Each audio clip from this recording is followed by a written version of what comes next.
Hi friends, அனைவருக்கும் வணக்கம். இன்றைக்கி நம்ம சூப்பராக ஒரு வத்த குழம்பு ரெசிபி எப்படி செய்யலான்னு பார்க்கலாங்களா? ரொம்பவே டேஸ்ட்டாக இருக்கும். மறக்காமல் ட்ரை பண்ணி பாருங்கள். அதுக்கு முதல்ல ஒரு வடைச்சட்டி வச்சுட்டு 1 டீஸ்பூன் அளவு மல்லி, 1 டீஸ்பூன் அளவு உளுத்தம் பருப்பு, கடலைப்பருப்பு, துவரம் பருப்பு, இது எல்லாத்துலேயுமே கரெக்டாக ஒரு டீஸ்பூன் போட்டுக்கோங்க. வரமிளகாய் 4லேருந்து 5 சேர்த்துக்கலாம். நீங்கள் உங்கள் காரத்துக்கு ஏற்ற மாதிரி மிளகாயோட அளவு சேர்த்துக்கலாம். வரமிளகாயும் சேர்த்துட்டு அதையும் நல்லா வறுத்து விட்டுட்டு அதுக்கப்புறம் மிளகு 1/2 டீஸ்பூன் அளவுக்கு, ஜீரகம் 1/2 டீஸ்பூன் அளவுக்கு சேர்த்துக்கலாம்.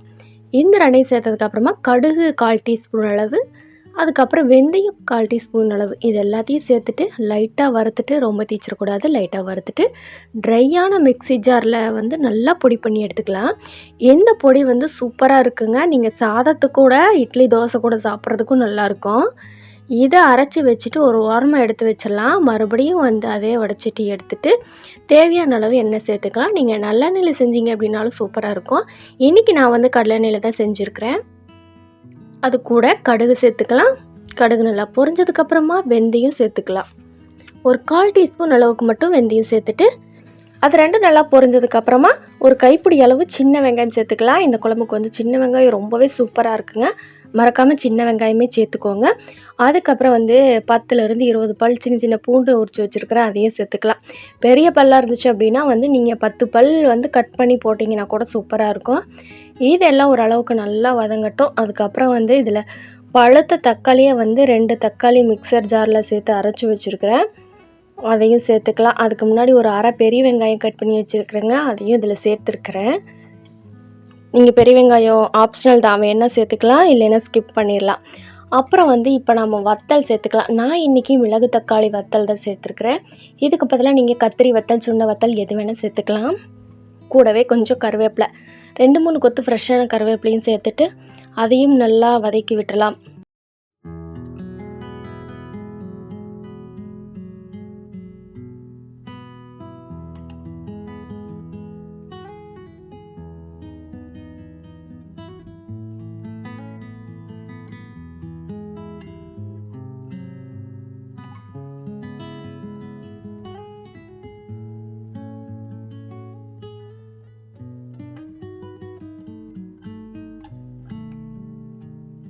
தக்காளி சேர்த்துட்டு கொஞ்சமாக வந்து கொதிக்கட்டுங்க, நல்லா வதங்கட்டும். தக்காளியோட பச்சை வாசனையெல்லாம் போகிற அளவுக்கு நல்லா வதங்கினதுக்கப்புறமா வந்து கொஞ்சமாக மஞ்சள் தூள் சேர்த்துக்கலாம். லைட்டாக எண்ணெய் பிரிஞ்சு வந்ததுக்கப்புறமா குழம்புக்கு தேவையான அளவு மஞ்சள் தூள் சேர்த்துக்கலாம்.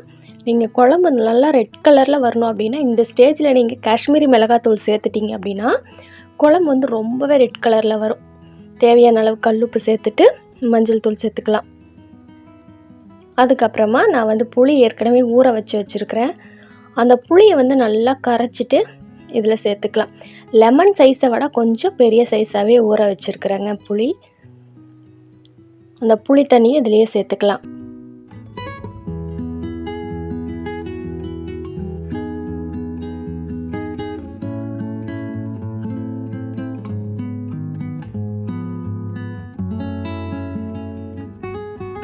புளி தண்ணி சேர்த்ததுக்கப்புறமா வந்துட்டு நம்ம அரைச்சி வச்சோம்ல பவுடர், அது வந்து 3 டீஸ்பூன் அளவுக்கு சேர்த்துக்கலாம். நம்ம அரைச்ச எல்லா பவுடரையும் சேர்க்க வேணாம், கரெக்டாக ஒரு 3 டீஸ்பூன் அளவு சேர்த்திங்க அப்படின்னா சூப்பராக இருக்கும்.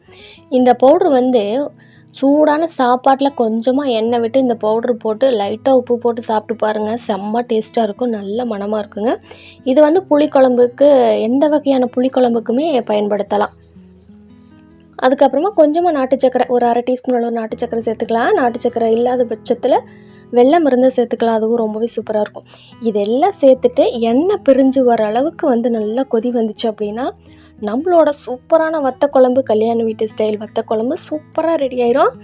இது வந்து செஞ்ச உடனே காலி ஆயிரும். இது செஞ்ச உடனே வந்து நீங்கள் நல்லா ஆற வச்சுட்டு அதுக்கப்புறம் சூடான சாப்பாட்டில் போட்டு சாப்பிட்டு பாருங்கள். 5-6 நாள் ஆனாலும் இந்த குழம்பு மட்டும் கெடாதுங்க, ரொம்பவே சூப்பராக இருக்கும். அவ்வளோதாங்க, அடுப்பில் இருந்து இறக்குன உடனே மல்லி, கருவேப்பிலை இலை இது எல்லாத்தையும் நல்லா தூவி இறக்கிட்டோம் அப்படின்னா மணக்க மணக்க நம்மளோட வத்த குழம்பு சூப்பராக தயாராகிடும். இதே போல் நீங்களும் ட்ரை பண்ணி பார்த்துட்டு எப்படி இருந்துச்சுன்னு சொல்லி மறக்காமல் கமெண்ட்டில் சொல்லுங்கள். நம்ம சேனலை மறக்காமல் சப்ஸ்கிரைப் பண்ணிவிட்டு லைக் பண்ணிவிட்டு மறக்காமல் ஹை பட்டனையும் ப்ரெஸ் பண்ணிக்கோங்க.